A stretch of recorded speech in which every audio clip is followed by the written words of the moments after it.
Ilan sa kanila ay sina Terence Calatrava, former Undersecretary of Office of the Presidential Assistant of the Visayas of the Philippines, Kong Roman Romulo of Pasig City, Kong Jojo Ang of Usmag Ilonggo Party List, Congressman Patrick Michael Vargas of Quezon City, Kong Juan Carlos Arjo Aitayde of Quezon City, Nicanor Nicky Briones of Aga Party List, Congressman Marcelino Marcy Teodoro of Marikina, Congressman Florida Robes of San Jose del Monte, Bulacan, Congressman Leandro Jesus Madroño of Romblon, Congressman Benjamin Benji Agarao Jr.,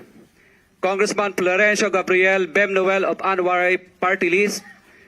Kong Leo de Ode Tariela of Occidental Mindoro, Congressman Reynan Arrogancia of Quezon Province,